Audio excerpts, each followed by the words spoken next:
Olá, jovem! Eu sou Gabs Ferreira e esse é o Carreira Sem Fronteiras. Tudo pronto para a aventura de hoje?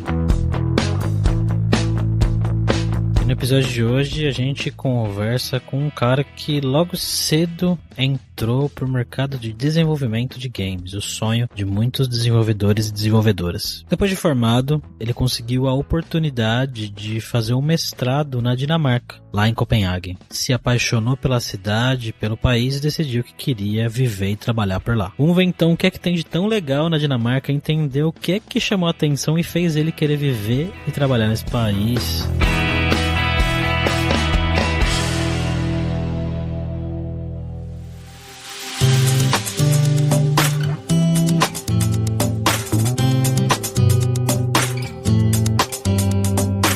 Para essa conversa de hoje, como sempre, estamos aqui com ele, o nosso viajante poliglota, Fabrício Carrara. Como é que você tá, Fabrício? Tudo ótimo, Gabs, voltando aqui mais uma vez para Dinamarca, né? Um lugar que a gente foi há algum tempo, pra gente falar com o Felipe. Como é que você tá, Felipe? Tudo bem, e vocês? Tranquilo, então vamos lá para esse papo direto.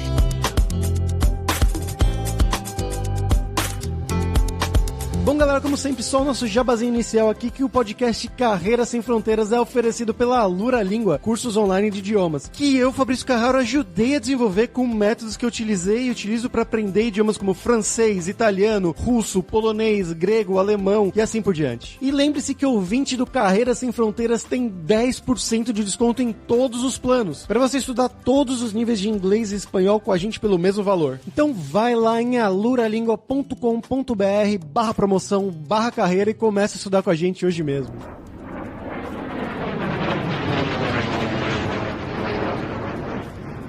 Bom, Felipe, como sempre, para começar aqui o nosso podcast, eu quero conhecer um pouco mais sobre você. Então, conta pra gente, de onde que você é do Brasil, o que você estudou, o que você fez da vida, como é que você foi parar aí na Dinamarca, cara? Eu sou de Santos, o meu background é em ciência da computação, programação. Trabalhei há uns anos com isso, mas a minha ideia sempre foi ser programador de jogos. Eu sempre quis fazer jogo. Eu entrei na ciência da computação já com essa cabeça. E aí, depois de alguns anos, eu cheguei a fazer uma especialização em games e foi onde eu comecei a desenvolver. Eu trabalhei com Unity, trabalhei com Unreal, conta própria, fazendo jogos meus, C++ e assim vai. E aí eu consegui meu primeiro trabalho na área. Não era muito jogos, mas usava a Unity na época, era uma empresa de educação, então eles faziam alguns softwares interativos para criançada, e era uma base Unity. Eu falei, pô, legal, isso daqui é o que eu manjo, que eu gosto de fazer, não é bem um game, mas tá mais ou menos na área de conhecimento e eu posso ganhar com isso. E fui. E aí continuei tentando entrar na área de games, consegui meu primeiro emprego logo depois, eu acho que fiquei 1 ano nessa empresa de educação, e foi quando eu comecei a fazer jogos, mais cassino-jogos, né, jogos de cassino, um ou outro que era, de vez em quando vinha algum jogo para marketing, então tinha uma coisa um pouco mais legal de fazer, mas sempre, né, muito nessa pegada. E aí, logo depois, eu pensei, eu gosto muito da área acadêmica, nesse meio tempo eu dei algumas palestras, lecionei alguns cursos de Unity, eu falei, legal, acabou pintando uma oportunidade de lecionar no curso de jogos. Lecionei no Senac, na FMU, nas graduações de jogos digitais que eles têm. E fiquei um bom tempo nisso. Aí chegou um ponto que eu já estava meio cansado, eu queria algo novo, mas aí eu pensei, eu vou voltar para a área de jogos, né? Totalmente jogos, porque eu fiquei totalmente na área acadêmica, lecionando, mas conheço praticamente todo mundo. E aí eu decidi sair do Brasil. E aí foi quando eu comecei a pesquisar lugares. Primeiro eu decidi pela Europa, por eu ter a cidadania portuguesa, o que facilitaria visto de trabalho. Então eu fui filtrando, né? Depois disso, pensei, uma das formas que eu poderia era fazer um mestrado, ganhar mais experiência, assim vai. Olhando os mestrados, eu vi o da Dinamarca, o que facilita porque a universidade aqui é gratuita, então mais fácil ainda. Eu falei, vai ser lá. Aí eu comecei a pesquisar sobre Copenhague, sobre a cidade. Não moro mais em Copenhague, ainda moro na Dinamarca, mas não lá. E acabei adorando o lugar e falei, é lá mesmo. Aí eu pedi minhas contas, isso foi no final de 2015, e aí eu fiquei um semestre praticamente me preparando para vir, e tô aqui desde agosto de 2016. Vão fazer aí quase 5 anos. Como é que foi essa preparação e a chegada aí no país, cara? Arranjar lugar pra morar, né? Alugar um apartamento ou uma casa? Não sei, conte mais pra gente sobre a burocracia dinamarquesa, se é que ela existe. Existe. Pode existir. É mais simples, mas existe. Não é das piores aqui. Eu já escutei de outros lugares bem pior. Aí não é tão ruim quanto do Brasil. A minha preparação foi mais assim, juntar documento. Então, por exemplo, na época, quando eu decidi vir, eu ainda não tinha nem a cidadania portuguesa. Minha mãe já tinha, né? Primeiro, porque eu peguei pela minha avó. Então, primeiro eu tinha que fazer da minha mãe, que ela já tinha, e eu tinha que fazer a minha. Só que eu nunca tinha feito. Minha mãe fez por outros motivos. Eu falei, tá, então eu comecei a fazer esse processo. Aí eu tinha que, por exemplo, ter alguma certificação de inglês. Fui atrás disso. Então, assim, o meu me preparar foi mais documentação. O que eu preciso para vir? Por exemplo, eu tinha um carro na época, eu tive que vender o carro. Então, assim, foi mais ou menos me livrar das minhas coisas que eu tinha no Brasil, porque eu já vim com a minha mente de que eu vim para ficar ou para em algum outro país. Eu já tinha muito essa linha de raciocínio na minha cabeça. E aí eu fui me organizando. E eu levei esse tempo que eu achei melhor, porque se eu ficasse mais um semestre lecionando, trabalhando, ia me complicar. Eu ia ter um mês, mais ou menos, porque aqui as aulas começariam no final de agosto, e aí eu falei, não, vai ser muito complicado se eu ficar mais um semestre lecionando. Eu terminaria em julho, ia ter um mês só para me preparar, para vir com mais calma, preferi ficar bem tranquilo. Então foi isso, foi naquela coisa daquelas despedidas, né, de amigos e afins. Então é uma preparação meio que foi mais burocrática. Chegando aqui, burocracia aqui foi bem tranquilo, honestamente. Lógico, a pior burocracia que tem aqui, eu acho que é para eles te darem o seu documento. Você precisa de uma residência. Aí é o problema, porque conseguir uma moradia, que você me perguntou aí, em Copenhague é um negócio muito difícil. Eu fiquei um mês morando num hostel, para vocês terem ideia. Foi tranquilo, porque é aquela coisa nova, né? Aquela excitação do lugar novo. Eu nunca tinha saído do Brasil, eu nunca tinha feito uma viagem internacional. Então, para mim foi um negócio, nossa, que demais, né? Era totalmente novo, foi algo totalmente novo. Foi incrível. Mas eu tinha esse desespero, putz, eu não tô achando nenhum lugar pra morar e eu não consigo pegar meu documento. Eu não consigo fazer minhas coisas. Porque tem uma disputa muito grande em Copenhague, é muito difícil achar lugar. Se eu pudesse, eu teria me preparado melhor pra isso. É uma das coisas que eu sempre falo pra qualquer um. Às vezes tem uns brasileiros que postam, eu queria ir pra Dinamarca. Primeira coisa, veja a residência com antecedência, conhecer, porque assim, aqui o país é muito na base da indicação. A questão de contatos deles, a rede de contato deles aqui é muito forte. Por exemplo, para você ter uma ideia, eu não sei os dados hoje. O último que eu tenho ideia é de 2019. Mais de 50% das vagas não eram publicadas, não chegavam nem a ser publicadas, porque é aquela coisa, amigo de um amigo e assim vai. E eles têm muito isso aqui, que é um bom exemplo em relação a como a sociedade aqui é muito na base da confiança. Eles têm um negócio que se chama lei de Jante, que é todo mundo é igual a todo mundo. E nessa lei de Jante não é uma lei exatamente, tá? Isso vem de um conto. Não me lembro se é dinamarquês ou não. Isso é coisa bem antiga deles, eu não tô me lembrando agora. Mas, basicamente, eles têm muito essa coisa da sociedade bem nivelada. As empresas também são bem niveladas, as hierarquias são bem planas. E até mesmo para você achar residência, tem muito disso, de você ter amigos, ter uma rede de contato para você achar e pessoas te indicarem, assim vai. Fora que Copenhague também tem outro problema, é muito caro. É uma das capitais mais caras da Europa. Dinamarca já é um lugar caro, já não é um lugar muito barato. O que eu posso dizer, assim, resumindo, foi uma experiência interessante, porque eu conheci muita gente no começo, principalmente estando no hostel, mas foi bem cansativo, e aí a hora que eu achei a residência foi bem tranquilo. E aí, com o passar do tempo, eu fiquei 1 ano no primeiro lugar que eu achei, depois eu me mudei para outro lugar, depois eu cheguei a me mudar mais uma vez, antes de sair de Copenhague. Então, assim, você começa a fazer amigo e aí você começa a achar os lugares. Essa é a grande sacada da coisa, de moradia, pelo menos em Copenhague. Aqui onde eu tô em Viborg, seria Viborgo em português, se não me falha a memória. É uma cidade do interior da Dinamarca, fica bem na área central, ela fica 1 hora de Aarhus. Aarhus é a 2ª maior cidade do país, e aqui é bem tranquilo. É uma cidade menor, e aí fica mais fácil de achar. Então, junta também esse plano de Copenhague, se é uma cidade maior, se é a capital, se é a cidade onde todo mundo quer ir para trabalhar. Todo dinamarquês, ele sai dessas cidades menores, principalmente porque a Dinamarca é um país muito rural, por incrível que pareça. Então vai todo mundo para lá. E aí tem esse problema de residência. Se eu posso dizer assim, que um dos maiores problemas de Copenhague é a residência.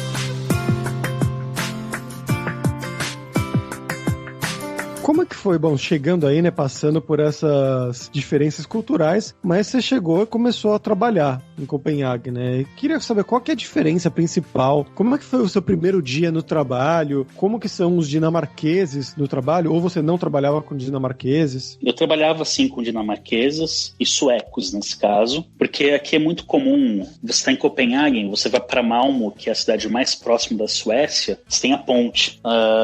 Você leva em meia hora, você está em outro país. Então é muito comum esse fluxo de trabalhadores entre os dois países. Então eu trabalhava com dinamarqueses e suecos, uma colombiana, esse foi o meu primeiro ambiente de trabalho, uma colombiana e um romeno. Honestamente, para mim foi um choque de realidade muito grande. Foi engraçado.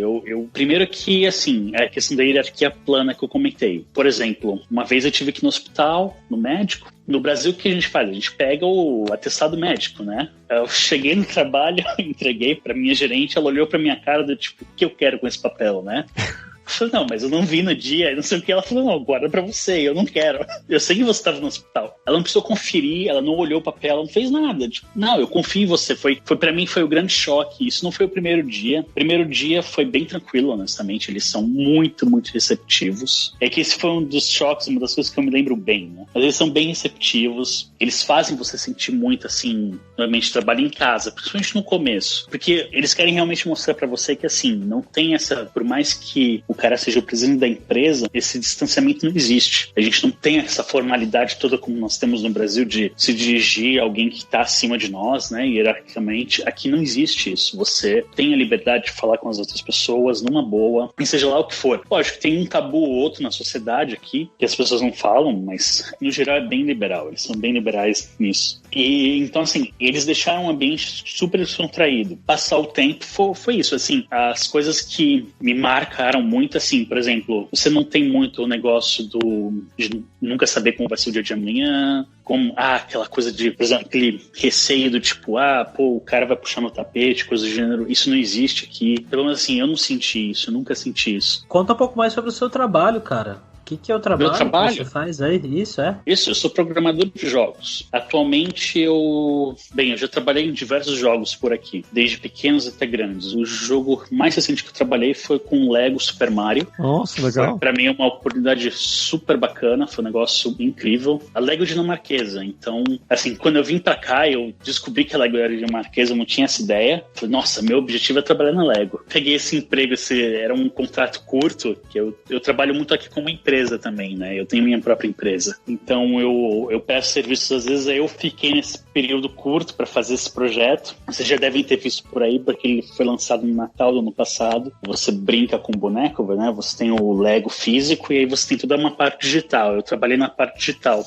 Hoje eu trabalho num jogo que já vem desde 2019. Esse projeto, ele vem e vai. Então, assim, basicamente é um jogo de puzzle musical, onde você tem que resolver esses puzzles para liberar as outras partes do jogo e resgatar seus amigos, porque você é uma vocalista de uma banda, só que você morre. E aí você volta como o fantasma dessa vocalista para ajudar os seus amigos que estão mal. Então, um tá depressivo, o outro tem medo das coisas, ele ficou assustado com a situação, o outro tem uma agressividade. E aí você vai nesse lugar onde eles moravam, que era uma floresta, porque tem a ideia do jogo, a ambientação do jogo é muito dinamarquesa, e aqueles tem muitas coisas com as florestas que são incríveis, por sinal. É uma coisa totalmente diferente do que nós temos aí no Brasil. Eu já tava estranhando.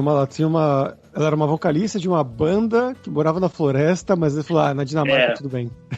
É muito comum você ter essas cabanas no meio da floresta, e o pessoal vai, por exemplo, chega verão, o pessoal gosta muito de ir para esses lugares. É muito, muito comum. Eu já vou explicar o porquê tem essa ambientação dinamarquesa. E aí você vai por esses ambientes, resolvendo puzzles e tendo que resgatar seus amigos até no final que eles conseguem voltar a tocar os seus instrumentos sem ter o sofrimento da dor pela perda da vocalista, pela perda da amiga delas. Então é meio que uma superação da perda, né? Da perda de uma pessoa querida. Tem um motivo pessoal do criador do jogo, ele passou por uma perda grande há alguns bons anos atrás e é uma forma dele também se recuperar disso. Então é por isso que o jogo é assim. Mas o jogo ele é baseado muito nessa cultura daqui, tem essa questão das florestas e afins por ser um jogo patrocinado pelo DFI, que é o Danish Film Institute. Então seria a nossa Ancine. Todo ano eles liberam, eles têm 3 rodadas de negócio, onde eles suportam projetos audiovisuais. Esse jogo foi um desses projetos. Eu não sei se vocês são jogadores, se vocês jogam, mas... Bem, talvez algum dos ouvintes, mas o Limbo começou assim. O Limbo é um jogo bem famoso, ele é dinamarquês e começou dessa forma, com esse incentivo. Então é algo muito bacana, é um projeto, eu gosto muito, eu criei um carinho muito grande pelo projeto, e o que basicamente eu faço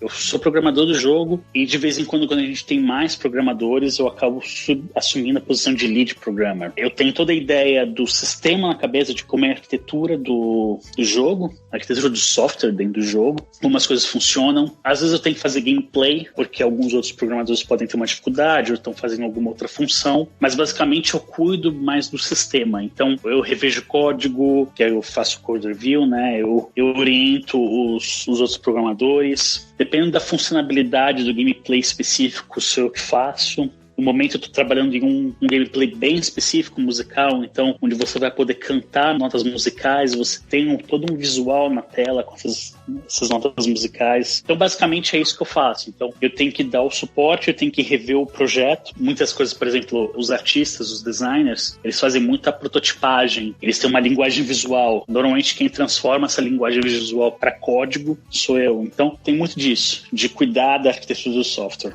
Como chama o jogo? Jogo The Forest Quartet. Muito interessante. O site é theforestquartet.org, se não falha a memória. Vou deixar o link aí na descrição. Американская фирма Transceptor Technology приступила к производству компьютеров «Персональный спутник». Vamos agora para o nosso momento viajante poliglota com Fabrício Carraro. E aí, Fabrício, o que você tem pra gente aí hoje, cara? Hoje, voltando aqui na Dinamarca, né, Gabs? Eu queria trazer uma coisa, só que viraram duas, porque durante esse papo aqui com o Felipe, ele falou sobre a lei de Jante, eu fui pesquisar aqui e achei que realmente uma coisa bem interessante, também vou trazer pra vocês. Mas a primeira dica era uma pessoa, um escritor muito famoso, que provavelmente todos os nossos ouvintes já ouviram falar dele ou já leram, escutaram, assistiram algum filme de alguma história dele, que é o Hans Christian Andersen, que ele é, obviamente, dinamarquês, nascido em Odense, que é essa cidade aí, que uma das maiores cidades da Dinamarca, que eu não sei a pronúncia, você me ajude aí, Felipe, mas ele é o autor de contos famosíssimos, como A Pequena Sereia, Patinho Feio, Soldadinho de Chumbo, A Princesa Ervilha. Então tem basicamente todas essas histórias infantis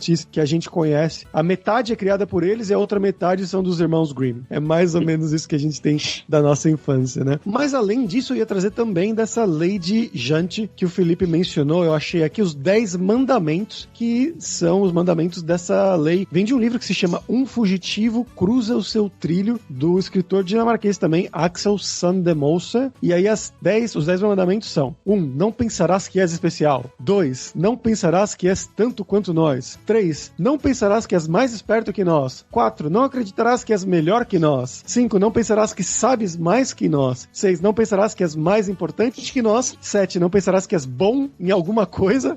8. Não rirás de nós. 9. Não pensarás que alguém importa-se contigo. E 10. Não pensarás que podes nos ensinar algo. Ou seja, é basicamente esses mandamentos que deixam todos mais ou menos no mesmo nível, né? É uma sociedade bem igualitária, bem horizontal, como o Felipe mencionou, que é algo que esse cara propôs nesse livro, mas que aparentemente trouxeram para a realidade. É isso mesmo, Felipe? É bem por aí. Eles vivem muito com esse código, por assim dizer. Essa sociedade é muito igualitária. Só para vocês terem um exemplo, o neto da rainha, aqui é uma monarquia parlamentarista, o neto da rainha estuda em escola pública, junto com o filho de taxista que veio da Síria, refugiado sírio. Então, assim, não tem muito não existe esse negócio de ser melhor do que o outro. Todos são iguais. É muito realmente planificado. Lógico, você tem os seus pontos fora da curva, mas o geral é bem assim. A cidade, ela fica na ilha de Fyn, cidade maravilhosa, uma das mais bonitas que eu já visitei pelo país. Essa vantagem de ser um país bem pequeno, você consegue ver muita coisa. Queria saber um pouquinho sobre a cidade que você tá aí, né, Viborg, que você falou. O que você gosta de fazer? O que tem pra fazer em Viborg? Que a gente já falou no outro episódio sobre Copenhague, né? Então vamos focar na sua cidade hoje. Ah, legal. Bem, o que tem pra fazer? É uma cidade pequena, então, assim, não tem muito o que fazer, ainda mais nos tempos atuais. Mas, assim, é uma cidade... Primeiro, dar um conceito um pouco da cidade. A cidade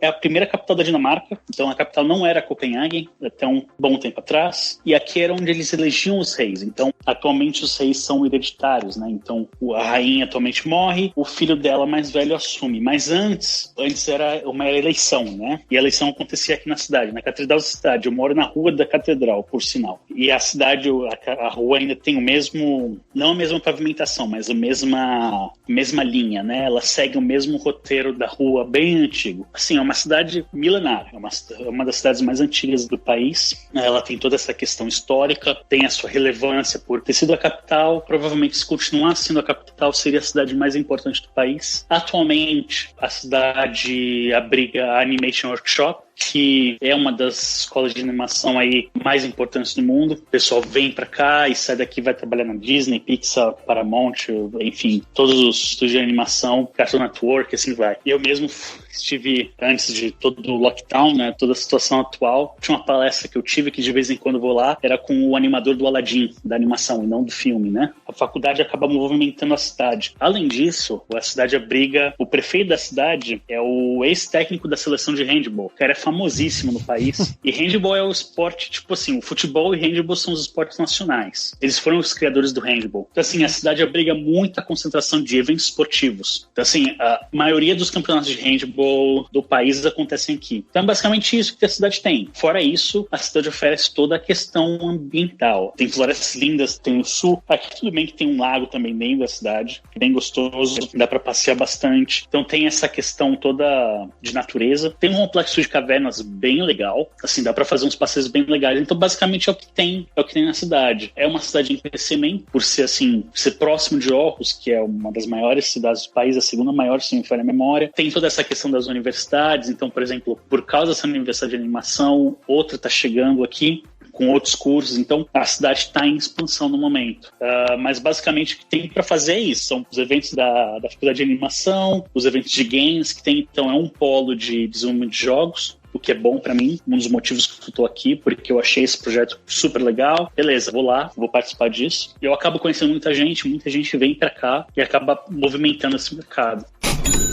Bom, Felipe, agora vamos falar sobre dinheiro. Você já falou brevemente aí que a Dinamarca é um país caro, a gente já entrevistou outras pessoas aqui que falaram que a Dinamarca é um país caro, mas aí eu fico pensando, né? Você estava falando que tem uma sociedade muito igualitária e tal, então tudo é caro, então todo mundo ganha bem, é isso? Sim, assim, você ganha o suficiente para você conseguir viver. Só que tem algumas coisas assim, importantes para falar. É um país caro, é um dos maiores taxas de imposto do mundo. Por exemplo, eu tô na menor base, na menor faixa do que seria o imposto de renda daqui, eu pago 38% da minha renda. Tô numa das menores faixas. Aí no Brasil são 12%, se me falha a memória, eu já não me lembro direito. Mas tem uma contrapartida. Você tem 2/3 da população recebem algum auxílio do governo. Quando eu falo auxílio, por exemplo, você é estudante do ensino médio e até você terminar o seu mestrado, todo dinamarquês recebe um dinheiro, um valor. Lógico, se você mora com os pais é um valor mais baixo, se você mora sozinho é outro, depende do nível de educação é outro. Esse valor pode chegar, por exemplo, 6.000 coroas por mês. Hoje, 6.000 coroas está quase... o real para coroa está quase 1 para 1. Então, aí dá mais de 5.000 reais, se não me falha a memória. Mãe solteira. Aqui a mãe solteira, ela recebe toda a ajuda, desde o enxoval para o bebê, até mesmo ajuda em relação a alimentos, ajuda em relação a pagar o aluguel e assim vai. Você mora sozinho e dependendo de quanto você ganha, você recebe também uma ajuda para pagar o aluguel. Então, você tem muita ajuda governamental. Porque assim, aqui é basicamente isso, lógico. Tem as faixas de imposto, né? Você não tem muita faixa. Quanto mais rico, mais você paga e basicamente esse dinheiro volta para a sociedade dessa forma. Então, é um país que mesmo sendo muito caro, paga de forma justa. A maioria, assim, lógico, por exemplo, os empregos que não necessitam de tanta titulação acadêmica, tanta especialização acadêmica, vai ganhar menos, mas dá para sobreviver, dá para viver numa boa. Então quer dizer que ricos que ganham mais pagam mais, pobres que ganham menos pagam menos e o governo ajuda a sociedade? Que loucura isso, cara. É mais ou menos por aí. É mais ou menos isso. É mais ou menos comunista. Se a gente for brincar assim, aqui é a social-democracia, né? A gente está nesse detalhe. Mas você também tem seus problemas, não é tão socialista assim, tem os seus poréns. Aí a gente entra numa discussão política da Dinamarca que é bem interessante, mas enfim. Basicamente, basicamente é isso que você descreveu. Eu acho que a questão da educação do SU, de você estar no ensino médio, é que imagina todo brasileiro estar no ensino médio, recebesse aqui, se eu não me engano, pro ensino médio são 2.000 coroas. É como se todo brasileiro no ensino médio recebesse cerca de R$1.000, R$1.500, isso dá, mais ou menos, por mês. Então, assim, é mais ou menos como as coisas funcionam aqui. Então, você tem muito desse auxílio do governo. Como eu falei, 2/3 da população, até o número que eu me recorde, tem esse acesso. Interessante. É uma coisa totalmente fora da nossa realidade, né? Isso causa também uns preços muito altos, como você falou, né? Mas no final, como todo mundo ganha mais ou menos parecido, meio que dá na mesma. Não é que todo mundo ganha mais ou menos parecido. Por exemplo, aqui você não tem um salário mínimo, então você tem muita flexibilidade de negociar seu salário. Você consegue negociar bons salários. Mas, por exemplo, que nem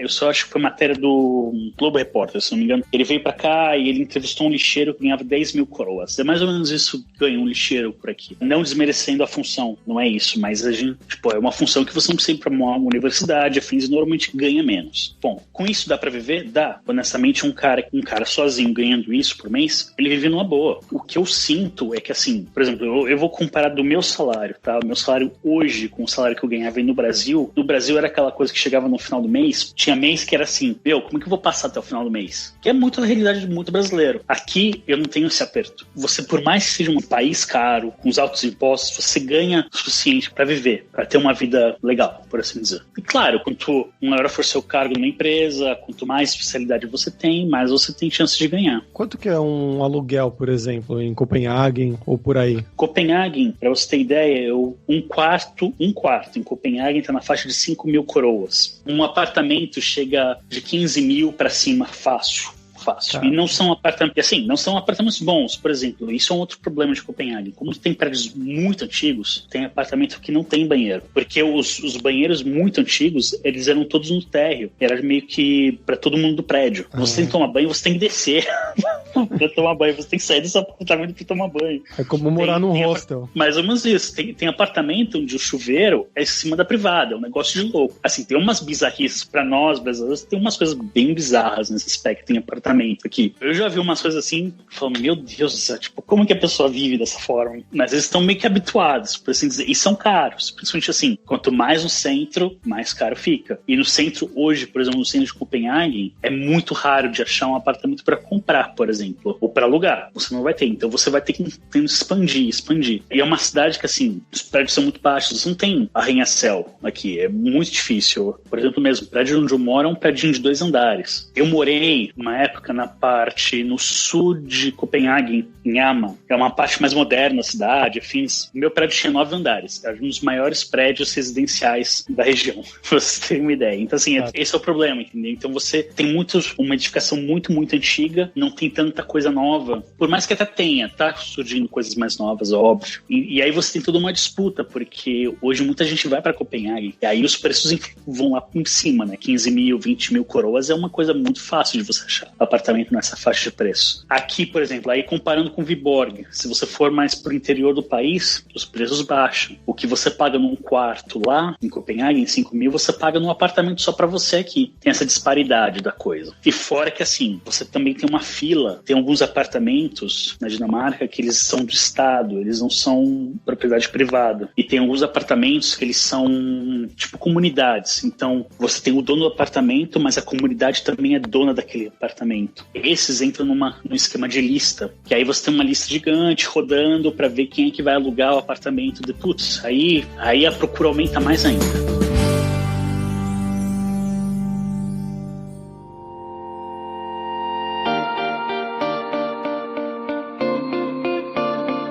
Felipe, bom, você foi sozinho aí pra Dinamarca? Sim, vim sozinho. E você já tá aí há algum tempo, né? Então eu queria saber como é que é a questão do chaveco dinamarquês, dos relacionamentos, de ir num barzinho, antes da pandemia, claro, né? Ir num barzinho, ir na balada, Tinder, como é que funciona isso na sociedade dinamarquesa? Tinder funciona em algumas cidades. Copenhague é uma cidade que não funciona. Não funciona? Não funciona. Tinder vai funcionar mais pra quem é imigrante, pra quem é expatriado. Então assim, se você tem vontade de ser relacionar com uma dinamarquesa ou um dinamarquês, você tem que buscar fora do Tinder. Basicamente, assim, relacionamento é uma coisa complicada, relacionamento duradouro. Se não me falha a memória, é um dos países da União Europeia com maior taxa de divórcio. Recentemente, eles forçaram uma lei de que para você poder pedir o divórcio, que é online, você entra no site, você pede, é na hora, é um negócio tudo muito rápido aqui, essas coisas. Mas você agora tem que fazer um curso antes para realmente ter certeza, porque eles são muito preocupados com a taxa de natalidade. Então, assim, tem muito disso. Então, você vai num bar, consegue conversar numa boa, e nesse ponto é muito parecido com o Brasil. Você vai, você conversa numa boa. Aqui, assim, não tem muitos tabus em relação ao sexo, principalmente em primeiro encontro. Então, a maioria dos dinamarqueses buscam isso mesmo. É aquele sexo casual da noite, do dia, e acabou. Aí tá tudo certo, cada um pro seu canto. Então, assim, o chaveco é ir no bar, nas casas noturnas que tem, e conversando. Lógico, se você não falar de dinamarquês, que é, por exemplo, o meu caso, é mais difícil. Então, uma coisa boa, se você vem pra cá, pra Dinamarca, e quer achar uma dinamarquesa, aprende a língua, aprende o idioma. Porque o pessoal aprende inglês aqui com 6 anos de idade, mas eles nessas horas eles evitam. É engraçado, é um pouquinho engraçado, tem umas histórias bem engraçadas sobre isso. Mas enfim, quando a gente responder melhor sobre isso, então assim, basicamente é isso, é você pegar, sair à noite numa balada,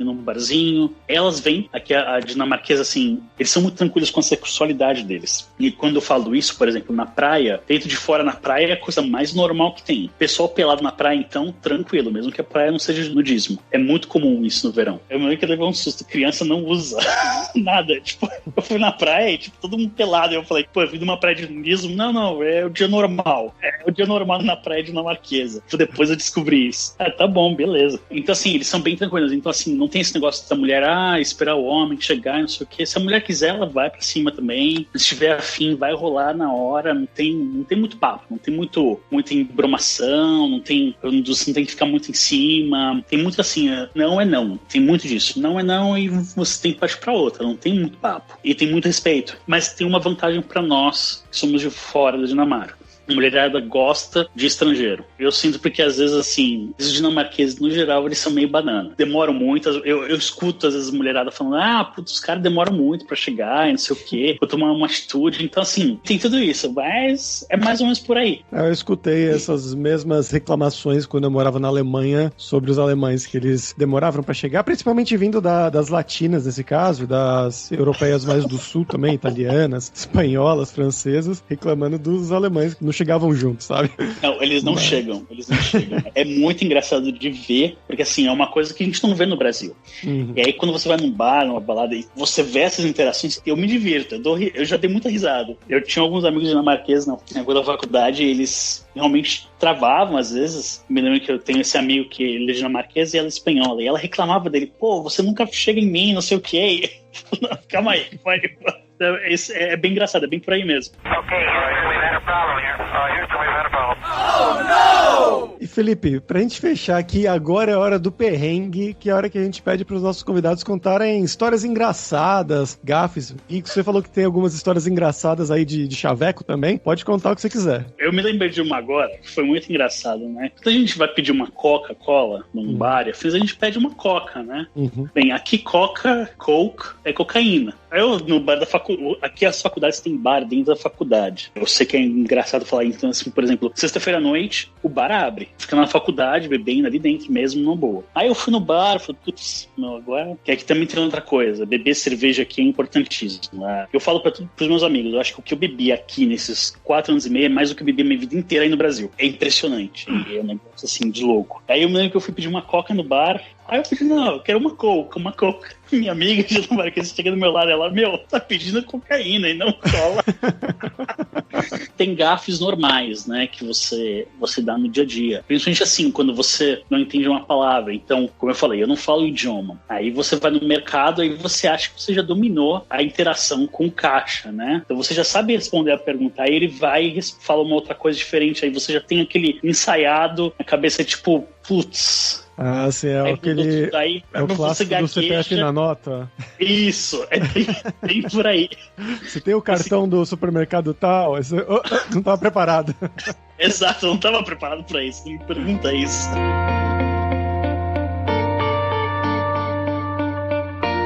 Maravilha, então, Felipe. Muito obrigado pelo seu tempo, cara, pela sua participação. Foi bem bacana. E você quer divulgar alguma coisa? Acho que o interessante de falar é assim, provavelmente quem escuta vocês está procurando sair do Brasil para trabalhar em algum outro país. Se você quiser vir para a Dinamarca, primeiro conselho, se prepara para o frio. Eu vejo sempre meus amigos reclamando, tá muito calor. Eu falo, quero frio. Não, a gente não sabe o que é frio de verdade. Até o dia que eu peguei menos 17 graus, e aí eu vi o que era. Minto, eu peguei menos 25, foi quando eu fui pra Noruega, é um negócio, é terrível, assim, tipo, a gente não tem ideia de como que é. Mas é aquela coisa, você só está com roupa errada, é o que eles falam aqui. Se você está passando frio, você está com roupa errada.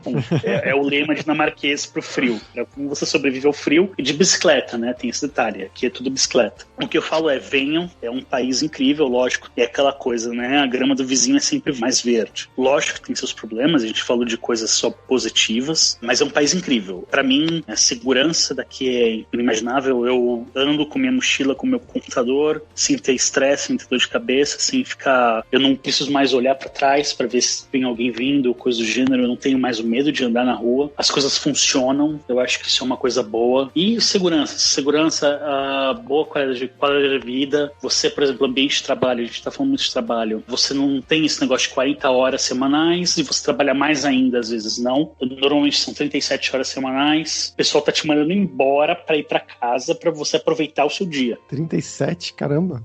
Eu trabalho das 10 às 5 da tarde. Das 10 da manhã às 5 da tarde. Caramba, que legal. E assim, se eu fico mais tempo, tem dia que o pessoal me manda embora. Tipo, já deu teu horário, vai embora. O que tá fazendo? Eu já ouvi isso mais de uma vez. É um lugar ótimo. Eu vejo muita gente perguntando no Facebook de brasileiros que moram aqui, tipo, o que é válido, visto, afins. Esse é um dos pontos negativos da Dinamarca. É difícil para vir, tá? Uma das coisas que foi fácil para mim foi pelo passaporte europeu, então isso facilita, mas mesmo assim tem suas dificuldades. As coisas são caras, como eu falei, mas tem muito emprego, principalmente para a área de TI, área de programação. Enfim, é isso.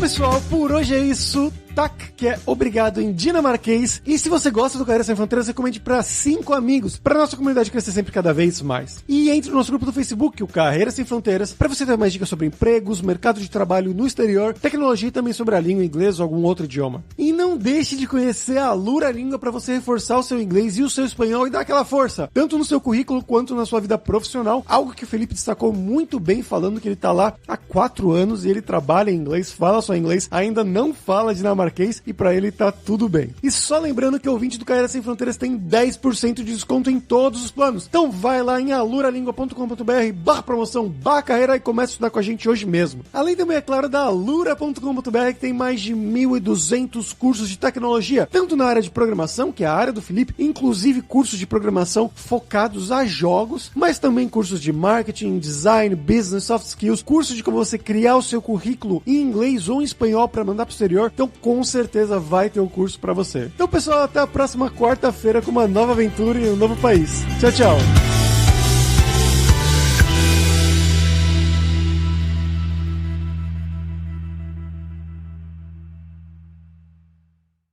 Este podcast foi editado por Radiofobia, podcast e multimídia.